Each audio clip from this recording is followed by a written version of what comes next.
오늘 찬양대가 어머님의 기도에 대한 찬양을 해주셨는데 여러분 부모님들 기도 덕 많이 보셨죠? 그런데 이 부모님들의 기도의 특징이 있어요. 그게 뭐냐면 오랜 시간 하신다는 거예요. 자녀들이 철이 안 들기 때문에 기도하다 보면 오랜 시간이 지나야 철이 조금씩 드는 게 사람인데요. 기도 응답이 늦게 오는 것처럼 느껴지잖아요.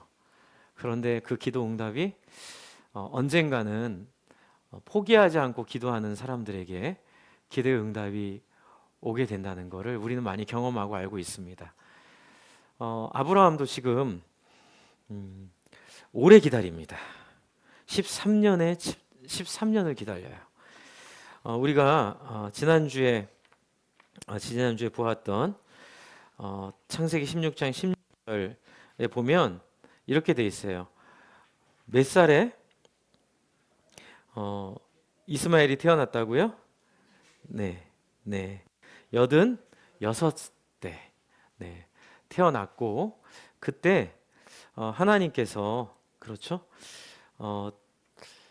무슨 일을 하셔야 되는데 아무 일도 아니랍니다. 그러면 진짜 이스마엘이 내 진짜 후계자인가? 라는 생각을 할 수밖에 없어요. 그런데 하나님께서는 이 이스마엘이 아닌 그렇죠? 그 다른 방법을 통해서 주시겠다는 뉘앙스와 메시지들을 주시죠. 그러면 하나님이 어떻게 일하실지에 대한 기대한 지가 벌써 13년이 흘렀기 때문에 그냥 포기할 수도 있어요. 이제 나이도 99세가 됐고 그냥 이스마엘로 가나보다. 그냥 이스마엘로 가나보다. 이제 이렇게 생각을 하고 있었는데요. 갑자기 하나님께서 17장 1절 아브라함의 나이 99이 되었을 때에 99이 되었을 때에 주님이 갑자기 나타나시는데 사실은 이 나타나심의 목적은 이제 다음 주에 보게 될 그 사라에게 주실 이삭에 대한 예언 때문에 그렇습니다. 이삭에 대한 예언 때문에 나타나신 건데 처음부터 이삭에 대한 얘기를 하지 않으세요. 처음에 나서 한 첫 말이 굉장히 중요한데요. 그게 뭡니까? 나는 전능한 하나님이다. 이것을 엘샤다이라고 하는데요. 엘샤다이 전능한 하나님. 그림 한번 보여주실래요? 네, 엘샤다이 뜻은 저래요. 산에서 파생된 하나님의 위엄과 이게 합성어거든요. 엘은 하나님이에요. 네, 그 다음에 샤다이가 이제 산과 그 충분함에서 온 말이에요. 그러니까 하나님은 어떤 분이에요? 위대하시고 충분하신 분이다. 네, 그러니까 이 세상의 모든 것들을 다 하나님께서 하실 만큼 충분한 하나님이다가 엘샤다이 하나님이에요. 엘이 뭐라고요? 이건 꼭 기억하고 계셔야 돼요. 엘. 네. 그래서 벳엘 하면 뭐예요? 네. 하나님의 집이죠. 그렇죠? 그래서 엘이 들어가면 하나님이라고 생각하시면 되는데요. 그런데 하나님께서 스스로를 나는 전능한 하나님이라고 여기서 왜 얘기하셨을까요? 99세에 나타나셔서 불가능한 일을 하게 하시려고. 근데 그 얘기 먼저 안 하시고요. 아브라함에게 요구하시는 게 먼저 있어요. 그게 뭐예요? 네가 뭐 해라? 순종하고 흠없이 살으라는 거예요. 여러분, 왜 이 얘기를 먼저 할까요?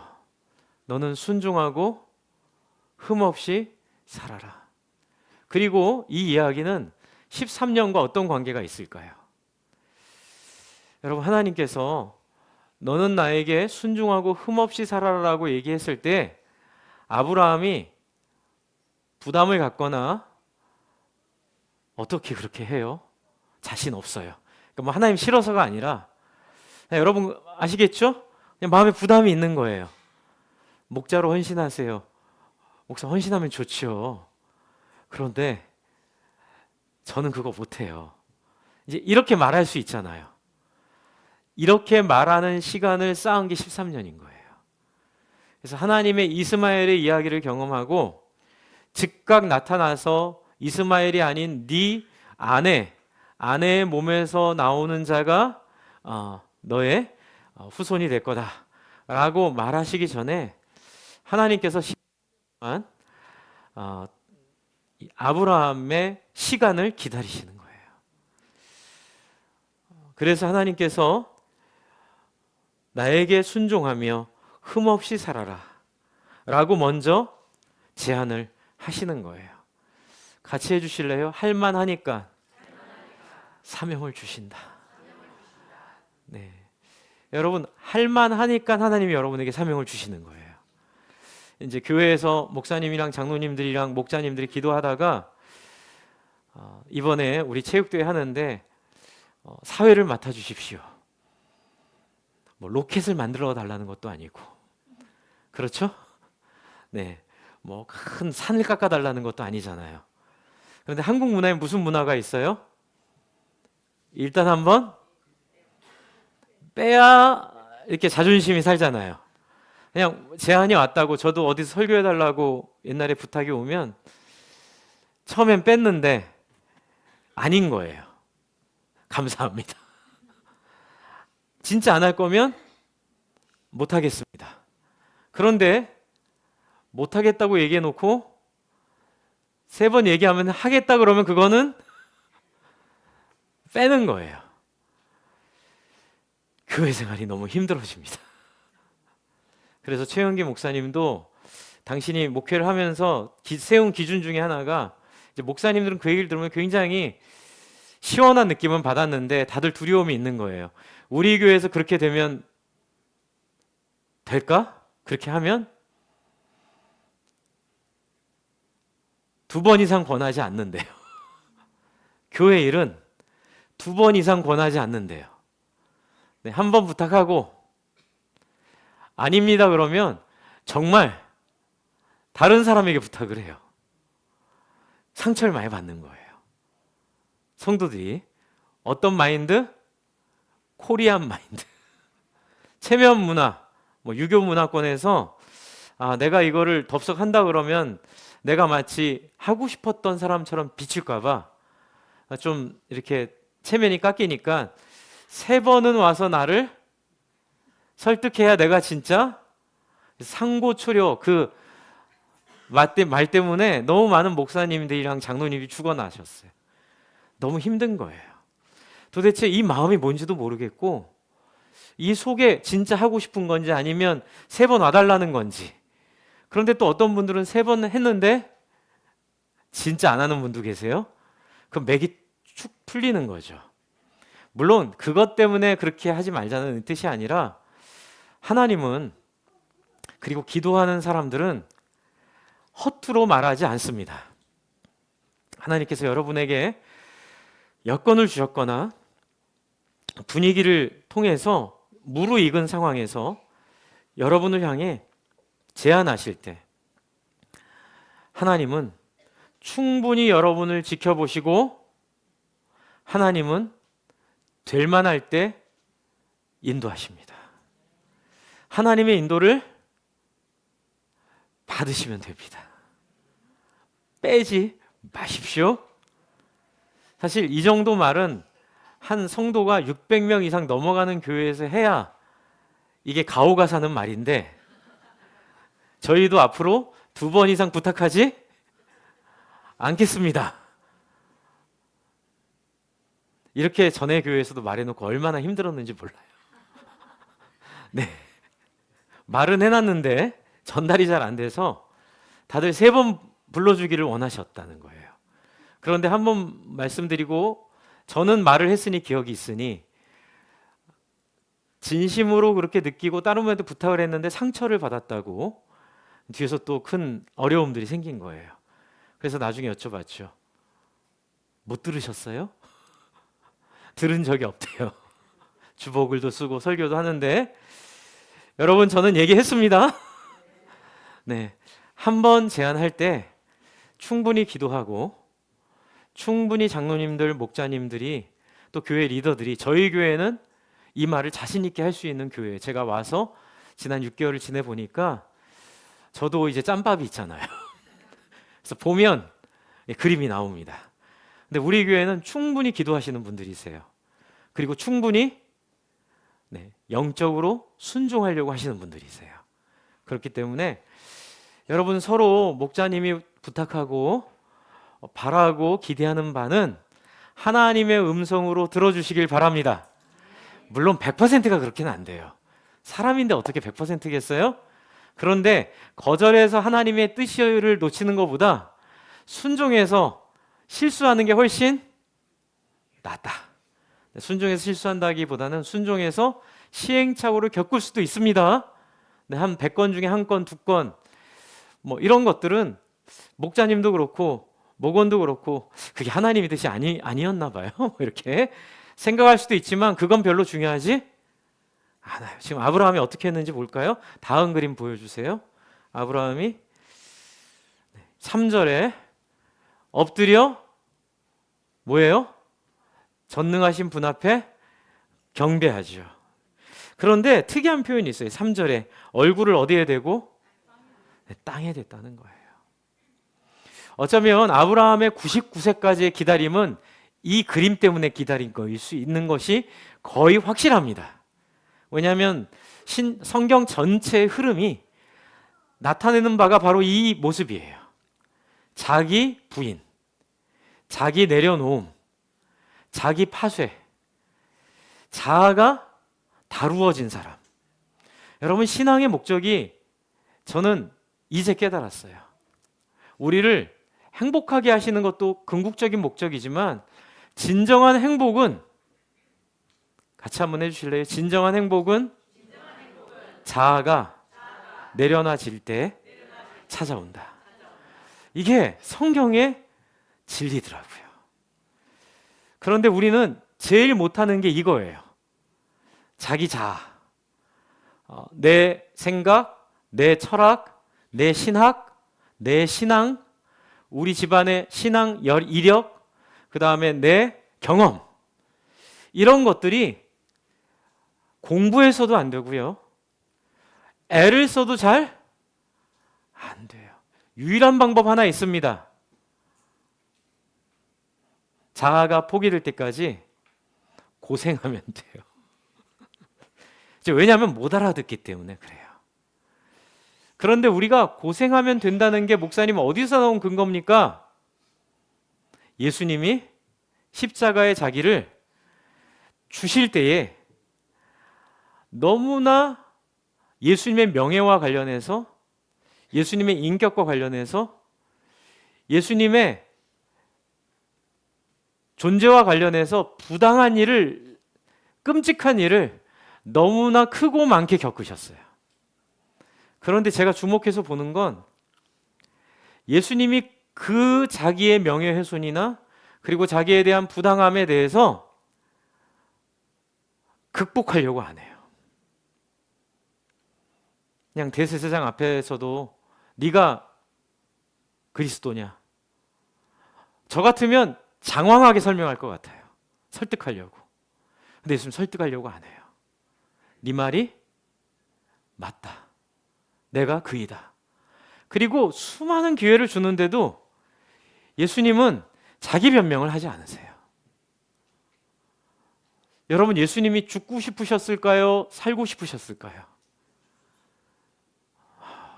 요한복음 17장을 읽으셔야 돼요.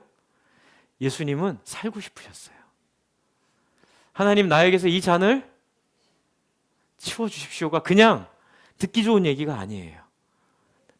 땀이 뭐가 되도록? 피가 되도록. 느낌 아시겠죠? 몸부림을 치시는 거예요. 이 불명예, 그리고 이 육신의 어머니가 겪게 될 그 아픔, 그리고 자기의 제자들이 겪게 될 그 모욕, 그 오해, 이런 것들을 예수님은 너무너무 고통스럽게 느끼셨는데, 그러나 나에게 준 잔인이 내가 받아들겠다고 했던 딱 하나의 이유는 바로 하나님이 아브라함을 처음 만나서 아브라함을 이렇게 만들어 가시면서 다다른 몇 봉우리가 있어요. 아브라함의 인생에. 그 중에 첫 번째 봉우리가 이 자리예요. 또 뒤에 있는 봉우리는 이삭을 제물로 바치려는 순간 아브라함아 아브라함아 네가 이제야 비로소 나를 신뢰하는 줄 내가 알았다. 하나님이 그렇게 아브라함을 인정하는 자리들. 여러분 지금 아브라함이 얼굴을 땅에 대고 엎드렸는데 여기에 있는 조건이 뭐예요? 순종하고 흠없이 살으라는 거예요. 흠없이 살으라는 건 뭐냐면 개역개정에 이렇게 돼 있어요. 너는 내 앞에 행하여 어떻게 해라? 완전하라. 그런데 히브리어 원문 앞에 그림 보시면 내 얼굴 앞에서 걸으라라는 뜻이에요. 여러분 코람데오라는 말 들어보셨죠? 코람데오가 이 말이에요. 하나님 앞에서 사람이 보던 안 보던, 사람이 평가하던 안 하던, 사람이 나를 뭐라 하던 하나님 앞에서 서라는 거예요. 그런데 이렇게 될 때에 놀라운 자유가 오는 거예요. 그거 예수님 보여주셨어요. 예수님이 변명하지 않았고 예수님이 복수하지 않으셨던 가장 결정적인 이유는 바로 하나님 앞에 계셨기 때문에 그래요. 예수님은 완벽하게 하나님 앞에 사셨어요. 그래서 누가 욕을 해도 그게 예수님에게 영향을 줘요, 안 줘요? 안 줘요. 왜? 하나님이 너는 내 사랑하는 자녀라. 그런데 대세상이 나를 비난하고, 그렇죠, 죽이라고 하고, 제자들이 나를 배신하고, 여러분 세상에서 제일 힘든 게 하극상에 당하는 거예요. 가장 부끄럽습니다. 네, 뭐 하극상을 하면 그게 큰 벌이 있지만 하극상을 당하는 사람이 수치스럽고 부끄러운 거예요. 내가 얼마나 못났으면 밑에 있는 사람이 나를 이렇게 힘들게 할까? 예수님이 그 모든 일을 겪으면서도 보여준 게 뭐냐면 하나님 얼굴 앞에서 걷는 삶이에요. 여러분 하나님의 얼굴을 만나실 수 있어요. 우리는 아브라함처럼 안 해도 돼요. 제가 계속 말씀드리지만 굳이 아브라함처럼 굳이 막 13년 기다리고 막 99세 여러분 하나님 나타나셔가지고 좋은가? 99세 나타나시면 오래 사니까? 아니요. 네, 이때랑 지금은 좀 다르겠죠? 여러분 굳이 이렇게 안 하셔도 돼요. 여러분 예수님을 통해 여러분은 이미 아브라함처럼 누굴 만날 수 있어요? 하나님 만날 수 있어요. 그리고 하나님에 대한 지식과 하나님에 대한 알을 성경을 통해 많이 축적할 수 있어요. 그리고 이것을 혼자 하면 못해요. 왜냐하면 하나님도 성부, 성자, 성령이시니까. 삼위가 일체된 것처럼 남편과 아내와 자녀들이 하나 되는 삶으로 삼위일체를 구현하는 거예요. 그런데 가정이 목표는 아니에요. 가정을 통해 하나님이 이루시고 원하는 건 가정의 그 사랑을 통해 경험된 자녀들이, 남편과 아내들이 공동체 교회를 통해서 하나님을 믿는 사람들이 모인 교회 안에서 남편이나 아내, 자녀와 같은 특수 관계가 없는 상황에서도 가족과 같이 서로를 돌봐주고 사랑해 주는 그런 놀라운 새로운 사회를 하나님이 우리를 통해 만드시겠다는 거예요. 그리고 그 사회 속에 사는 사람은 회복이 돼요. 가정이 깨진 사람도, 가정이 없는 사람도, 가정의 사랑을 못 받은 사람도 교회 공동체 안에 좋은 가정, 세네 가정만 있으면 그 가정의 온기들이, 그 가정의 영향들이 다른 가정을 회복시키십니다. 또 좋은 가정을 이루게 합니다. 또 이미 연세가 드셔서 가정이 이제 돌아가시고 분가시킨 그런 어르신들에게는 가정을 새롭게 경험하게 하는 놀라운 공동체가 돼요. 그래서 여러분, 하나님은 너는 내 앞에 행하여 완전하라. 여러분, 여러분의 평가는 오직 하나님에게만 있습니다. 근데 하나님은 너무 감사하게도 빛 가운데 거하라. 요한 1세에 보면 빛 가운데 거하라. 빛 가운데 거하라는 게 죄를 짓지 말라는 얘기가 아니에요. 죄를 짓지 말라 할 수가 없어요. 죄를 짓잖아요. 여러분 마음 우울해지면 어두워지면 별의별 부정적인 생각 다 하시죠? 네, 완전히 사탄의 놀이터가 돼버려요. 우리의 마음이.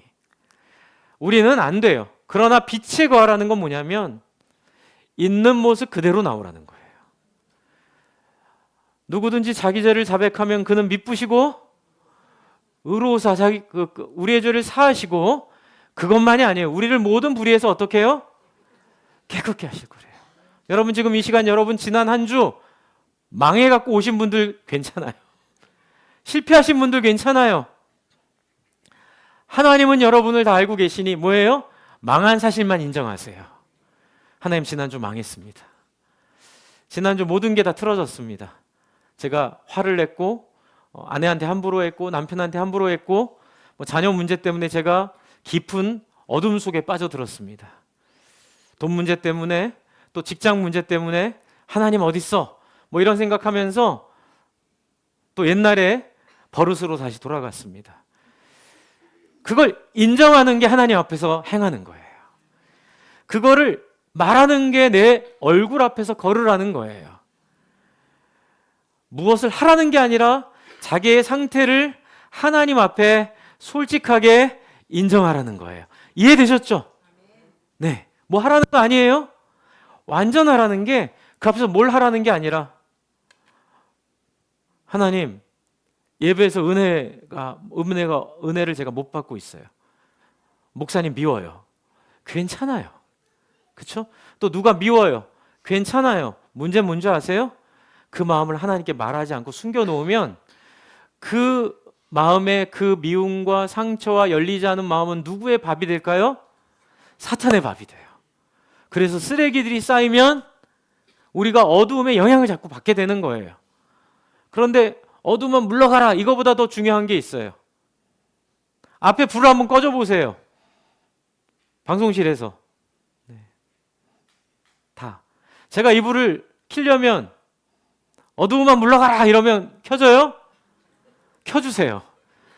스위치를 키면 어두움 물러가게 돼 있어요. 여러분, 어두움의 세력이나 사탄에게 집중하지 마세요. 걔네가 제일 좋아하는 게 자기들이 집중받는 거예요. 그래서 귀신놈 맨날 이렇게 귀신 쫓는 거 관심, 그런 데 갖지 마세요. 여러분이 하나님 앞에 행하면, 하나님 앞에서 걸으면 여러분 안에 있는 모든 어두움은 자연스럽게 떠나갑니다. 그래서 우리가 뭘 해야 돼요? 하나님을 불러야 돼요. 하나님은 여러분을 불렀기 때문에 하나님의 얼굴 앞에서 행해야 돼요. 싫으면 싫고, 좋으면 좋고, 실수했으면 실수했고, 죄를 졌으면 진 것들을 고백해야 합니다. 여기에 아브라함은 굉장히 위로를 받은 것 같아요. 그래서 아브라함이 하나님에게 얼굴을 땅에 대고 엎드렸는데 하나님이 약속을 하시죠? 무슨 약속이에요? 반복이에요. 4절부터, 그렇죠? 네, 6절, 네, 7절까지. 네, 하나님은 또 얘기해요. 했던 얘기 또 하십니다. 언약 반복이 얼마나 많은지를 몰라요. 많이 언약을 반복하고 있는데, 4절, 나는 너와 언약을 세우고 약속한다. 너는 여러 민족의 뭐가 된다? 이거 했던 얘기잖아요. 그렇죠? 내가 너를 여러 민족의 아버지로 만들었으니 이제부터 너의 이름이, 이제 이름을 바꿔주세요. 아브라함이 아니라 뭐예요? 아브라함이에요. 네, 그림 보여주세요. 네. 아브라함은 높은 아버지예요. 자신의 혈통과 가문 안에 국한된 정체성이에요. 그런데 아브라함은 뭐예요? 여러 민족의 아버지예요. 자신을 넘어 민족을 넘어 역사를 넘는 정체성을 하나님 만들어 주시겠다는 거예요. 저는 여러분이 여러분의 집의 가장으로 머물지 않기를 바랍니다. 아브라함은 이미 우리 앞에 있어서 우리에게 모든 민족의 복이 되었지만, 또 우리가 언약 백성이 되었기 때문에 아브라함의 언약 가운데 있는 우리도 또한 우리 옆 동네에 있는 사람들에게 아브라함이 될 거예요. 우리 옆집 사람에게 예수님이 될 겁니다. 여러분, 예수님을 도와달라고 할 때에 어떻게 도와주시겠어요? 우리 옆집 사람 전도해야 되는데, 우리 VIP 전도해야 되는데, 여러분 내셨어요? 5명 VIP 카드? 아직 안 내신 분 많죠? 네. 이번 주 안에 다 적어 내세요. 억지로라도. 네, 적어서 뒤에 내든지 목장에서 다 걷어주세요. 네, 우리 한번 기도해 보자고요. 어떤 방법을 해야 돼요? 저를 통해 아브라함이 나타나야 돼요. 저를 통해 예수님이 나타나야 돼요. 여러분, 제가 여기서 여러분께 여쭤볼게요. 목사님, 아브라함, 예수님 너무 부담스럽습니다. 그래서 제가 하나 여쭤볼게요. 여러분, 부담스러워도 그렇게 되고 싶으세요? 네, 네라고 대답하는 분들에게는 성령께서 오셔서 원하는 사람은 다 그렇게 해주세요. 원하지 않는 분들은 엄지발가락을 살며시 올리시고, 원하는 분들은 제가, 여러분 이거 되게 중요합니다. 저한테 대답하는 거 아니에요. 지금 이 자리에 임해 있는, 그렇죠? 하나님께 대답하는 거예요. 하나님의 영에게 대답하는 거예요. 여러분의 삶을 통해 아브라함과 여러분의 삶을 통해 예수님의 모습이 나타나기를 바랍니까? 네. 그럼 하나님이 해주세요.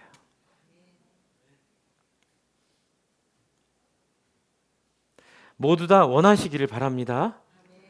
제 역할은 그거예요. 여러분이 그것을 원하도록 만들어 드리고, 여러분이 그 문턱까지 가서 거기에서 문만 열면 하나님을 만날 수 있을 때 여러분이 스스로 그 문을 열도록 여러분을 인도하는 것까지가 제 일이에요.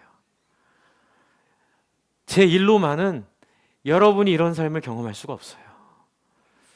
왜요? 예수님 때도 예수의 말씀을 듣고도 경험 못한 사람이 너무나 많았어요.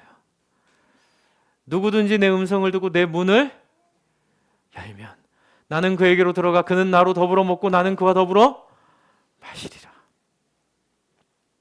아브라함은 이름이 바뀌어요. 여러분의 이름도, 여러분의 존재감도, 여러분의 삶의 본질도 바뀔 줄 믿습니다. 우리는 자꾸 좋은 학벌, 좋은 스펙, 좋은, 하다못해 차라도, 좋은 지역이라도, 하다못해 좋은 핸드백이라도 하나 갖고 다니면서 위로를 받으려고 그래요. 위로 받으려고 그러는 거거든요. 내 존재에 대한 위로 받으려는 거예요. 그런데 그 위로는 아무 의미 없어요. 제가 9년 전에 아주 좋은 가방을 선물 받았어요. 선물을 받았나요? 제가 샀나요? 네, 선물 받은 것 같은데. 브라운 계열의 제가 늘 꿈꾸던 가죽의 너무 좋은 가방. 아끼느라고 안 갖고 다녔어요. 10년 만에 이번에 엑치에 기도하러 갈 때 뭐 차를 안 가져가니까 가방이 필요한데 가방이 없어. 그 가방 갖고 가다가 네, 총장실에서 커피 마시는데 가죽들이 사가가지고 우르르 떨어지는 거예요. 너무 부끄러웠고 그래서 아끼면 네. 여러분, 여러분이 꿈꾸는 차든 집이든 여러분이 꿈꾸는 모든 것들은 여러분의 존재를 대신해 줄 것 같지만 다 가루로 바뀌어요. 네. 여러분, 진짜 여러분의 인생을 새롭게 할 수 있는 길 딱 하나 있어요. 하나님을 여러분의 아버지로 섬기세요. 그분 앞에 나가세요. 내 앞에서 살아라. 여러분, 이 얘기 뒤집으면 뭐예요? 내가 너와 함께 하겠다는 거예요. 내가 네 생각을 같이 하겠고, 내가 너의 일어서고 누움을 보겠고, 내가 내 마음의 고통을 내가 들어주겠고, 내가 너와 함께하여 너로 아브라함의 복의 수혜자가 될 뿐만 아니라 예수님 부활하시고 감난산에서 올라가시기 전에 내가 세상 끝까지 너희와 항상 함께하겠다. 그러므로 뭐 하라고요? 가라. 세례를 주기 위해 가고, 그렇죠? 가르치고, 영혼들을 섬기라. 여러분, 이것이 우리에게 진정한 투자예요. 하나님이 여러분을 책임지십니다. 하나님 여러분과 함께 하십니다. 그리고 두 번째로 요구하시는 게 있어요. 그건 뭐냐면 할례예요. 할례. 이 할례는 아시다시피 태어난 남자의 그 표피를 베어서, 그렇죠? 표를 내는데 문제는 이 할례는 이 주변 나라에서는 행하지 않는 거예요. 행하지 않는 거예요. 왜요? 지금도 항생제 맞고, 그렇죠? 이게 위험이 있는 거거든요. 여러분, 옛날에 어이없이 사람들 죽은 얘기 듣다 보면요, 밭에서 일하다가 이렇게 삽에 손이 찍혀가지고 그냥 아까지기 바르고 갔는데 죽는 거예요. 왜요? 세균 감염, 파상풍, 폐혈증. 그래서 여러분, 지금이야 100년 됐죠. 지금이야 별거 아닌 것 같지만 이때는요, 목숨을 건 모험이에요. 얼마나 귀한 아들이에요. 얼마나 귀한 재산이에요. 그 당시 아들은 여러분, 우리의 삶의 집과 차를 합친 재산이에요. 왜요? 양도 칠 수 있고 무기도 들 수 있고. 그래서 아들만 한 20명 있으면 군대가 된다니까요. 그런데 여기에 이 모험을 한다고요? 많이 죽습니다. 그런데 놀랍게도 하나님이 하라는 할례에는 죽음이 없고, 게다가 광야에서 할례를 받는 경우가 있거든요. 모든 남자가 할례를 안 받았기 때문에 미친 짓이죠. 주변에 나라들이 노리고 있는데 남자들이 할례 받고 일주일 이상을 꼼짝 못하고 전투를 못하면 어떻게 돼요? 몰살당하는 거잖아요. 근데 그건 믿음으로 하는 겁니다. 여러분이 할례는 놀라운 초대예요. 하나님, 뭐 이렇게 딴 나라도 안 하는 이 불편한 애기들 그러다가 죽으면 하나님 책임지실 거예요? 뭐 이런 마음이 들 거예요. 그럼에도 불구하고 하나님이 왜 할례를 요청하셨냐? 하나님이 초대하시는 거예요. 어떤 초대? 여러분, 지난주 그림에서 하나님이 어떤 언약을 하세요? 횃불 언약을 하시죠. 횃불 언약은 제가 계속 말씀드립니다. 그 유튜브에 요즘에 고대 근동 강의가 많은데, 한림연구소, 카톨릭 연구소인데 평신도 신학자, 구약 신학자인데, 제가 구약을 전공했잖아요, 영국에서. 너무 제대로 잘 강의하시더라고요. 네, 그건 학자이기 때문에 카톨릭 개신교가 중요하지 않아요. 네. 그런데 그분이 하는 얘기가 제가 너무 반가웠던 게 뭐냐면, 제가 요즘에 계속 그걸 듣고 있어요. 아브라함 이름의 의미, 뭐 그러면 에스겔, 뭐 엘리야, 뭐 이런 고대 근동에서 연구했던 이렇게 사람들의 얘기를 듣는데, 제가 여러분께 말씀드린 것처럼 이 당시 이 주변 히타이트, 뭐 또 아수르, 뭐 이랬던 고대 근동 이 지역에서의 그 강한 나라가 세 나라가 있었어요. 이집트, 뭐 아수르, 뭐 그리고 또 어떤 나라, 후발주자. 두 개의 강한 나라, 하나의 중인이었는데 나중에 세 개의 강한 나라가 생기고, 나머지 두론, 시돈, 뭐 이런 소 지역들이 있죠. 거기는 다 동네 왕들이었어요. 그런데 이 언약 방식이 뭐냐면 매우 위선적인 언약 방식이었어요. 사람들이 행하던. 강한 왕이 작은 나라 왕을 협박해서 아주 부당한 언약을 맺어요. 불공정 조약. 네, 우리 옛날 일본이랑 했던 것처럼 맺어서 사람들이 여기에 너무 익숙해져 있었어요. 그런데 하나님이 아브라함에게 당신의 언약을 표현할 때 그 주변에서 쓰던 계약서 양식을 그대로 갖다가 아브라함에게 소들과 이걸 쪼개놓고 너는 기다리라 라고 말했을 때, 아브라함이 기대했던 건 뭐냐면, 나는 약자구나. 하나님은 강자고, 그래서 강자가 약자에게 하듯이 언약을 나에게 하려고 하는구나 라고 생각하고 있었는데, 제가 말씀드렸죠. 강한 왕이랑 약한 왕이 손잡고 가면서 뭐래요? 니캉네캉, 너 조공 이거 수입의 80%를 나한테 보내지 않으면 여기 누워있는 이 짐승들처럼 쪼개질 거야. 이게 그 언약이거든요. 그리고 왕은 뭐래요? 네가 80% 이상 내면 내가 너 살려는 줄게. 살려는 줄게. 이 부당한 언약의 방법을 하나님이 채용해서 어떻게 하세요? 당신이 혼자? 거기를 지나시면서 그분이 그러시더라고요. 고대 근동 어떤 기록을 찾아봐도 이런 계약이 없다는 거예요. 이런 왕이 없다는 거예요. 이런 지배자가 없다는 거예요. 이게 사람들은 아우 목사님 그 구약 성경이 그 고대 근동 서류들이랑 좀 비슷한 면들이 있다고 하는데 양식은 비슷해요. 그런데 놀라운 건 내용이 완전히 달라요. 내용이 상상할 수 없는, 그 당시 고대 근동 사람들이 그들의 문화에서 상상할 수 없는 파격적인 내용. 뭐예요? 고아와 과부를 도와주고, 그렇죠? 사람들을 함께 살 수 있도록 도와주고, 남의 땅 침범하지 말고. 십계명의 내용도요, 그 고대 근동에서는 상상할 수 없는 내용들이에요. 돈 있으면 다 내 거지, 힘 있으면 다 내 거지, 무슨 남의 아내를 취하지 말라 그러고 남의 걸 탐내지 말라 그러고. 왜요? 고대 근동에서는 네, 돈만 있고 힘만 있으면 다 내 거예요. 그런데 그 세계에서 하나님이 이렇게 특별하게 아브라함을 인간 대접해 주시는 거예요. 그래서 지금 여기서 아브라함에게 할례를 행하라는 건 뭐예요? 나도 너에게 최선을 다했으니 너도 나에게 표를 내줘라. 그 표가 뭐예요? 할례예요. 이거는 동역자로의 초대예요. 나중에 성경에 여러 군데 보면 하나님이 아브라함을 친구로 삼으셨더라, 이런 표현들이 있어요. 친구로 여기셨더라.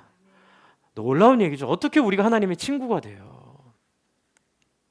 그러나 하나님은 기꺼이 나의 벗, 나의 아브라함아. 여러분, 하나님은 예수님을 통하여 예수의 십자가로 죄가 사해진 저와 여러분을 하나님의 하인이나 하나님의 백성 정도가 아니라 하나님의 동역자로 삼기를 원하세요. 저와 여러분과 함께 하나님이 일을 이루어내기를 원하세요. 그래서 언약을 행하셨고, 언약을 그냥 일방적으로만 행해버리면 아브라함은 나중에 할 말이 없어요. 그래서 아브라함에게 할 수 있는 가장 쉬운 일이 뭐예요? 거룩하게 살아라, 거짓말을 하지 말아라, 욕심을 내지 말아라. 이거보다 뭐예요? 11조 해라. 이게 훨씬 쉽죠. 자, 갑자기 11조 얘기했죠? 여러분, 11조가 할례랑 똑같은 거예요.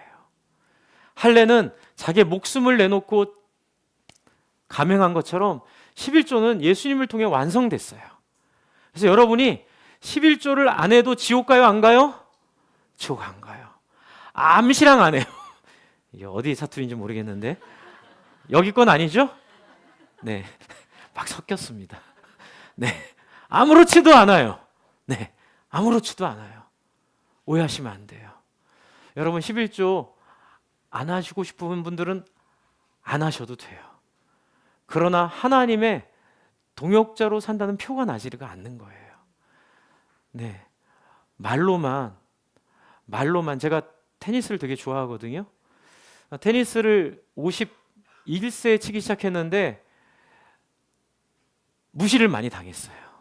못 친다고. 안 껴줘요. 그래서 제 기도 제목 중에 하나가 테니스 코트 정회원 되기. 진짜 안 붙여주더라고요. 그래서 정회원 되기 전에 준회원을 시켜주길래 저보러 회비를 내도 되고 안 내도 된다 그랬는데 제가 일부러 회비를 절반을 냈어요. 왜? 너무 재밌고 정회원 되고 싶으니까. 그리고 두 코트 중에 한 코트가 먼저 정회원이 됐는데, 정회원이 딱 된다고 통보받은 그로부터 몇 분 만에 제가 카카오뱅크로 송금을 한 줄 아세요? 30초 만에. 네, 1년치. 네, 1년치 20 얼마를 그냥 할부로 해도 된다는데 1년치 20 얼마 그 자리에서 내버렸어요. 왜? 나 거기 멤버 되고 싶어요. 나 거기 소속되고 싶어요. 대회를 가도 막 이렇게 간식 같은 거 싸놓거든요. 근데 나 회비 하나도 안 내고 가니까 되게 부끄러운 거예요. 나도 저들처럼 기여하고 싶은 거예요.